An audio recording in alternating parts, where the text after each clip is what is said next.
Imagine building your business connections like watering a garden.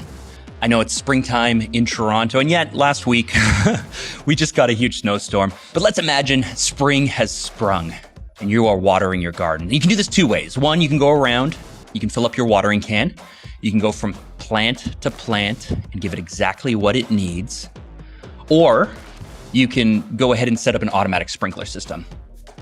And while the sprinkler system is going to water the entire garden on schedule, each day, every day, it's never really going to adjust to the specific needs of the day, of the weather, of whether it's sunny or whether it's shady or whether, the given plant in your garden needs more or less water. Now, just like in your garden, technology is going to help you with your outreach. It's going to help you with your contacts. It's going to help you with relationship building. Or so all of the CRMs and all of the marketing automation companies would make you believe. But it will never be able to help you fully understand the unique challenges, the unique ups and downs, and what's happening in your contacts, in your network, in your clients, in your friends' lives. So while technology and automation are fantastic things, there is no way to automate your way to great relationships. And that's exactly what we're going to talk about in this episode. Today, I'm joined with Robi Ganguly, who actually just sold his tech startup last year. But before the acquisition, he spent 10 years building Apptentive, a software that empowers companies to start conversations with their customers and listen to them better and be able to respond accordingly. In fact, the very automation that we're talking about today. And yet, what Robi shares is the true secret to his sales success. Welcome to How to Sell More, a masterclass for ambitious B2B marketers, business development pros, and high-level business owners. I am your host, Mark Drager. Let's get into it. So having a tech background and having built Apptentive for 11 years before the entire company blew up, and we don't have to really touch on that. I'm most curious about the strategies that used to work in building up tech companies for customer acquisition, working the leads, closing the leads, avoiding churn, all the stuff that is important for our revenue. What used to work and what people preach, but no longer works today, and what should we be focusing on in 2024 if we're looking to grow these types of companies?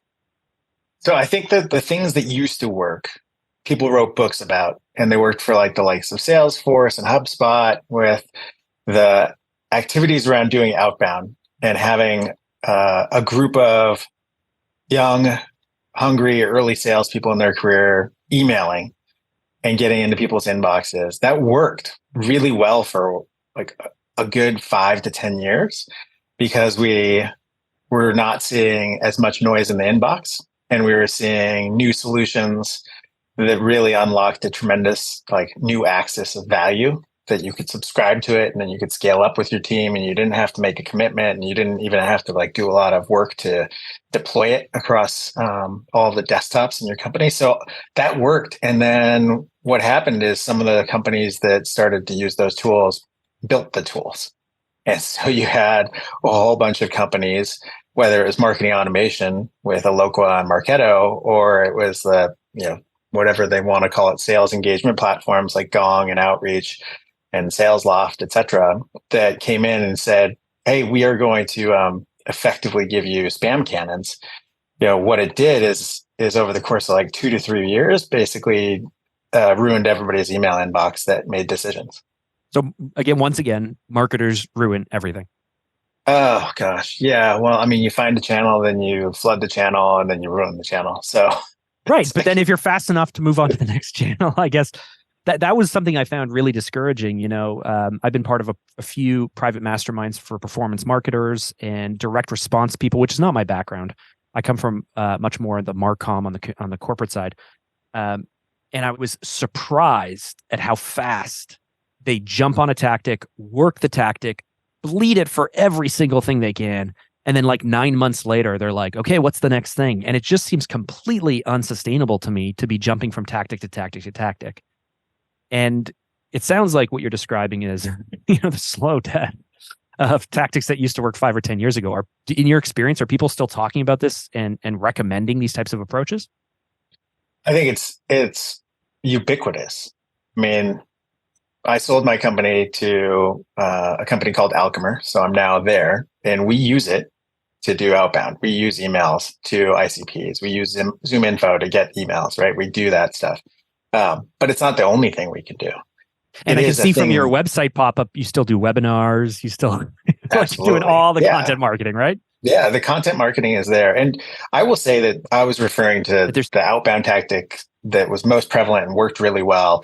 I think inbound is always valuable and important. Like being educational, our philosophy from day one at Aftentive was educate people. We don't believe that this is like necessarily something that one day folks will just wake up and it will dawn on them that they should listen to their customers and their digital channels.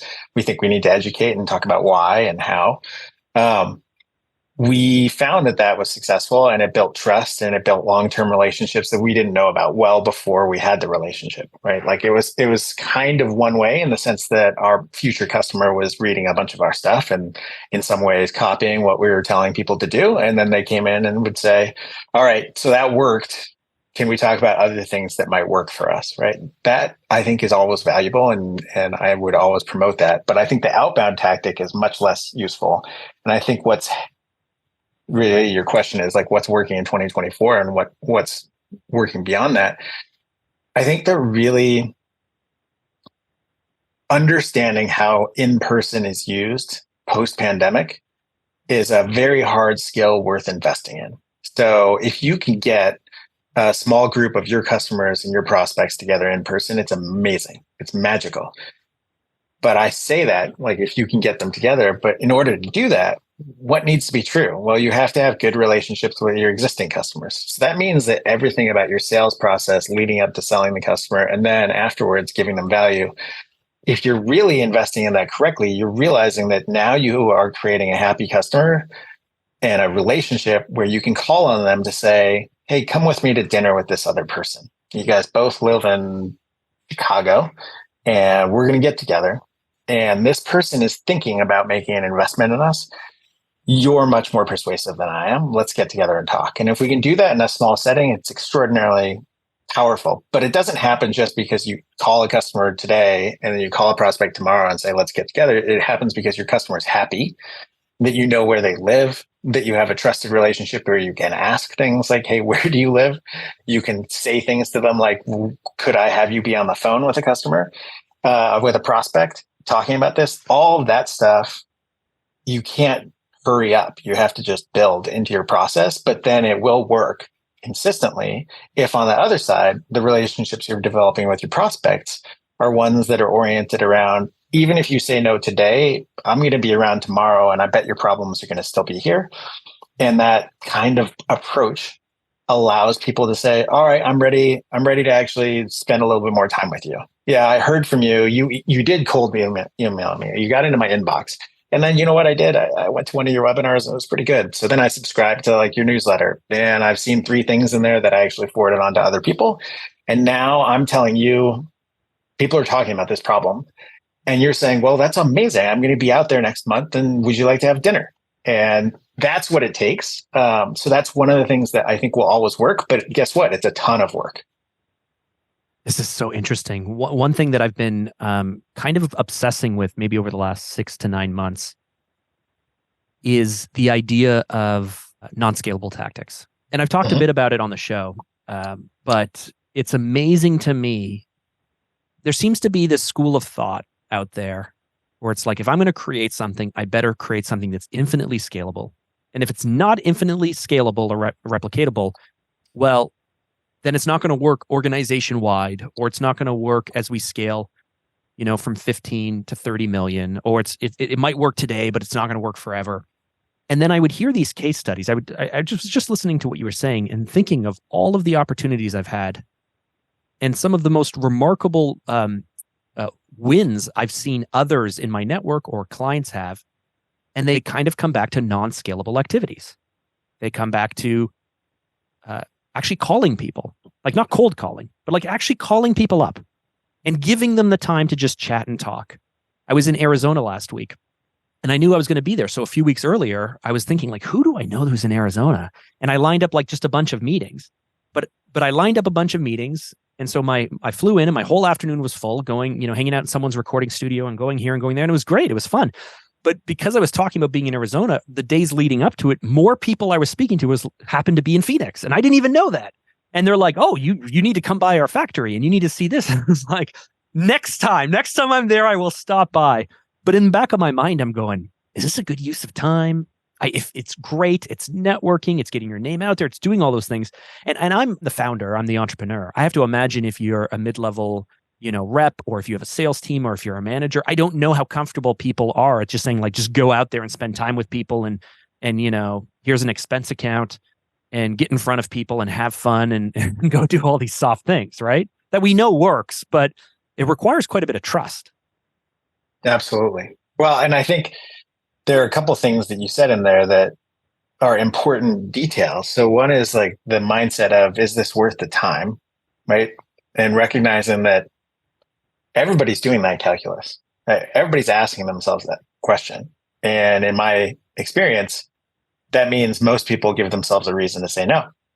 So what you can infer from just that, thinking about that thought process and how people approach it, is it's possibly an opportunity to differentiate yourself. It's probably an opportunity, at least, to demonstrate more effort and work ethic around something, perhaps some more care. And then what we can say situationally is post-pandemic, it's clearly differentiating to spend time with people in person.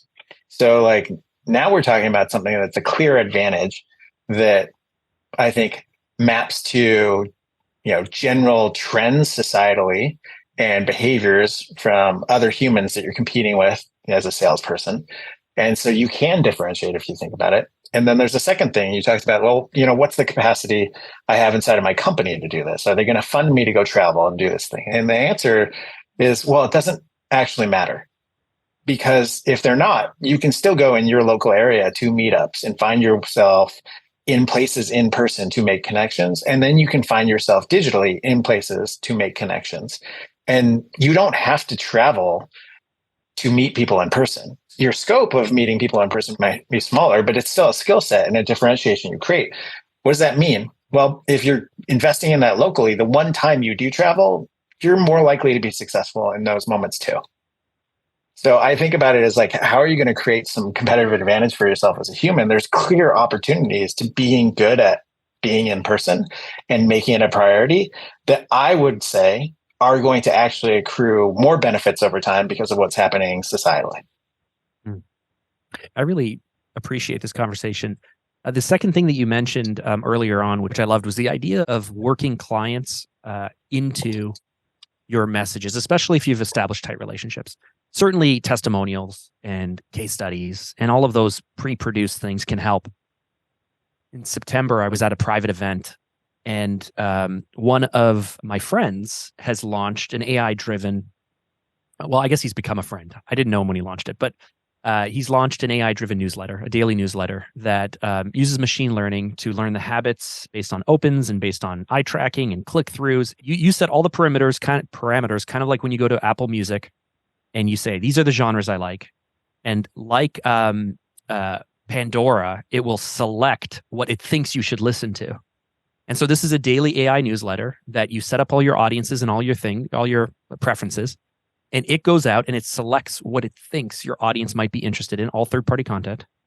And then you select what you want. And then over time, based on click-through rate and other things, it will learn what your audience wants and it will tailor the information for your audience, all AI-driven. And this is brand new. He's, I think, 2 or 3 years into the development side, and they have, they've done all their legal stuff before they went to market, but they're about a year into startup. And so he's going to a lot of events. He's talking about this product and the service. And I'm at this event, and he's on a panel. And an agency is on a panel and the end client. So it's the tech provider, the agency using it, and the end client. My friend Joe didn't say a single thing for a 30-minute panel. Did not say a single thing. He sat there the whole time while they talked about his product.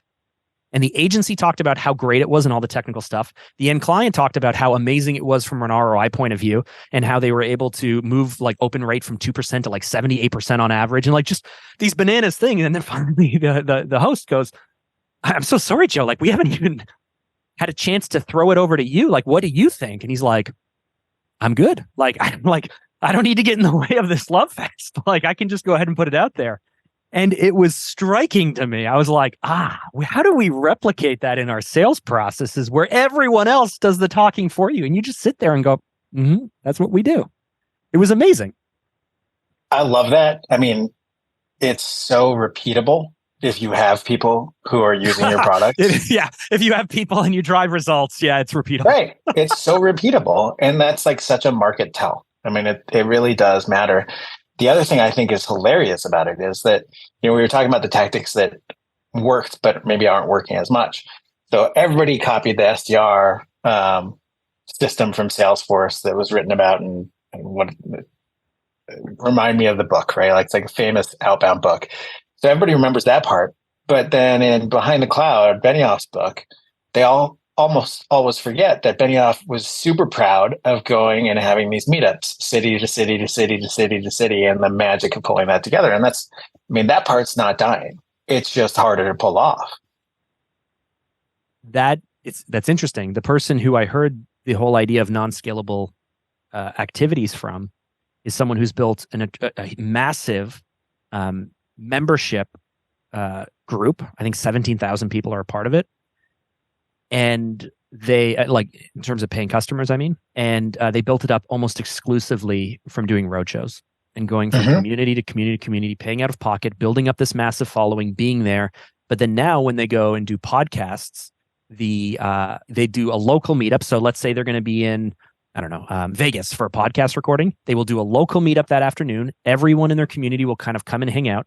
They will explain, I'm here for this podcast. They will take pictures with fans or community members. Then they will do the recording and talk about the fact that they had just done this meetup.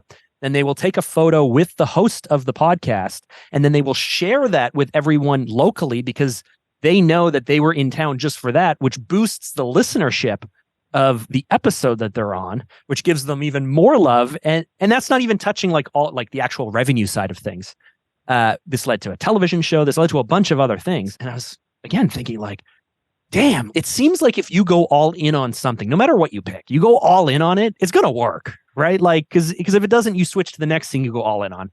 But this idea of in this year, not focusing so much on automation, perhaps maybe the back end, of course, the support, but your main activities not being so focused on automation, not being so focused on digital, and focusing more on people, relationships, and authenticity.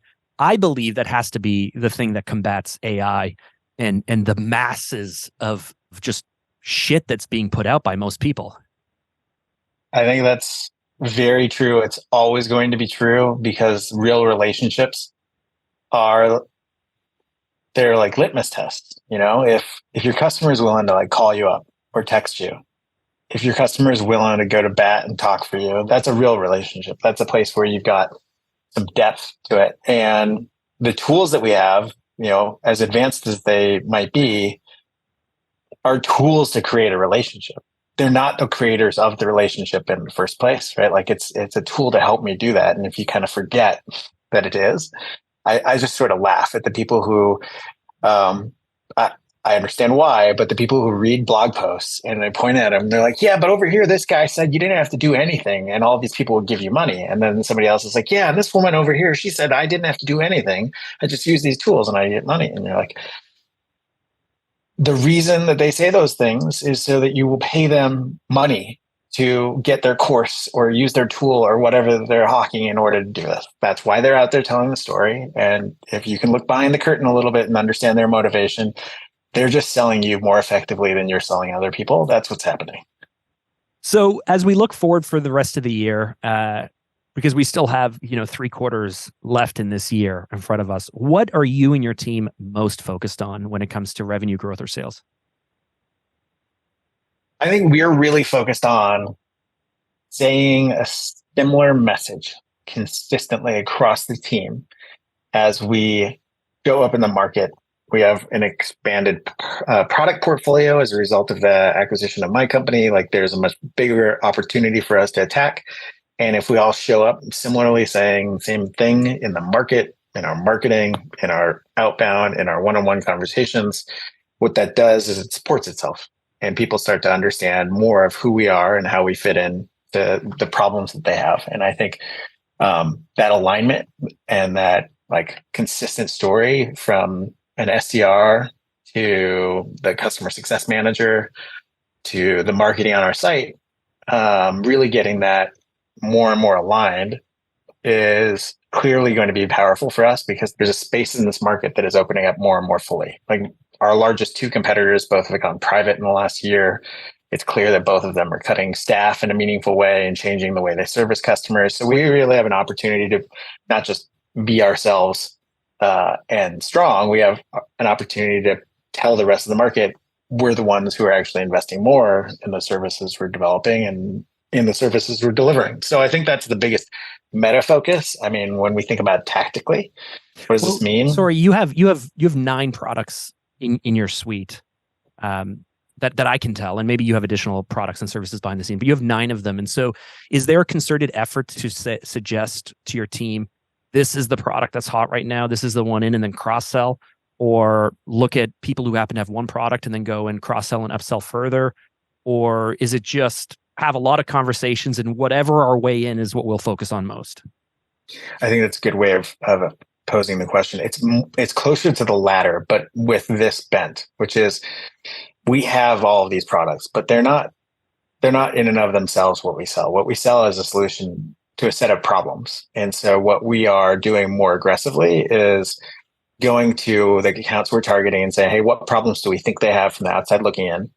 And when we show up, can we bring any intelligence? Like we have an understanding of, public feedback in some places. Can we bring any intelligence to that first set of conversations that says, it seems like you might have some challenges in this area based upon what we know and based upon what we think you do in your role. And if you converse with us and you start to unpack that, then we earn the right to talk to you a little bit more broadly about the things we can do as we grow over time. And I think a lot of the customers that we show up and come into contact with this year are going to be surprised to find out how many things we can solve for them. But none of them are going to care how many products we show up with. Like, oh, cool, you have 9 products now. That's great. I totally want to work with you. It's more like, oh, you can solve that problem that I have right now. Cool. Wait, you can solve this other problem that my team member's been talking about? That's awesome. That's more of yeah. You ever know what is that? Our reticular activator, I guess, in our brain, right? You think about buying a Jeep and suddenly you see Jeeps everywhere. You buy a white car, suddenly you see white cars everywhere. It's the filter in our brain, the bodyguard who's trying to keep all the crap that we don't need away. Literally just on Friday, I'm listening to a lecture and the person just goes, guys, come on. It's not about the work. It's about the problems. It's not about the work. It's about the problems. Nobody cares about the work. Just what are the problems you're solving? And so perhaps it's just my RAS, which is like kicked in, but the fact that you are going to spend the next months and years and hopefully forever, I suppose, focused on having conversations around problem solving as opposed to solutions, products, tech, feature, benefits. We've helped XYZ with this. Like all of that stuff is just the credibility or the rationale that one might need to be able to help move forward on solving the core business challenges that people have. Yeah, absolutely. Absolutely.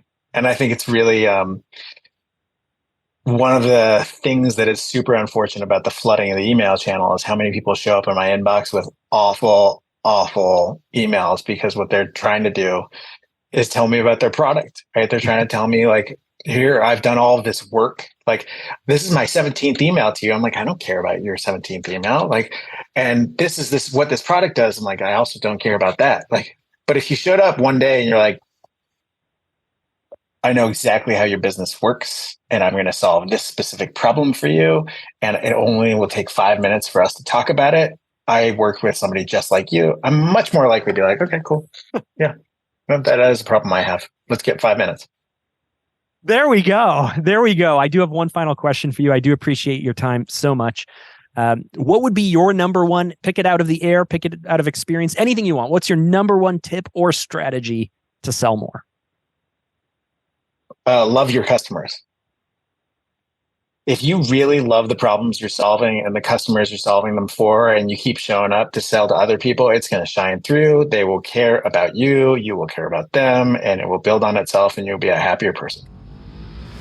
That was Robi Ganguly. To wrap up, I'm going to list my 3 biggest takeaways from this talk. Number 1, to build trust, you have to be transparent and you have to be willing to share and educate. Really establishing trust with your customers is going to come down to being as transparent about your products and services as possible, educating and informing them about how your offering is going to help them solve their problems.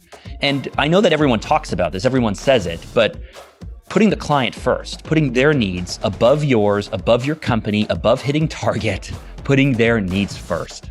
Number 2, passion plays a key role in problem solving. And it seems that the passion for your business and the problems that you're aiming to solve can be infectious. That's what we're going to say. It can be infectious because it not only motivates the team, your customers, and the people around you, but people can feel your energy and they can feel your values and they can feel what you stand for. And that feeling is infectious. And on the other side, if they don't dig it, if they don't like it, if they don't like your values, if they don't like what excites you, then honestly, it's going to repel the right people away. And number 3, a running theme in this podcast, you got to leverage customer feedback for continuous improvement. We cannot just set it and forget it. Our customers, our prospects, are our greatest source of insight to be able to build a more compelling offer and to be able to build better products and services. So there you have it. Those were my 3 biggest takeaways from this talk, but I am curious, what were yours? Do you agree with me? Maybe you got something you want to argue with me about. Either way, why not head over to LinkedIn and drop me a DM and connect with me. My name is Mark Drager. I'm the black and white photo with the little blue background. You can find me on LinkedIn. Now, while you're over there, be sure to connect with today's guest, Robi. He's an amazing guy, and I'm sure he would love to hear from you.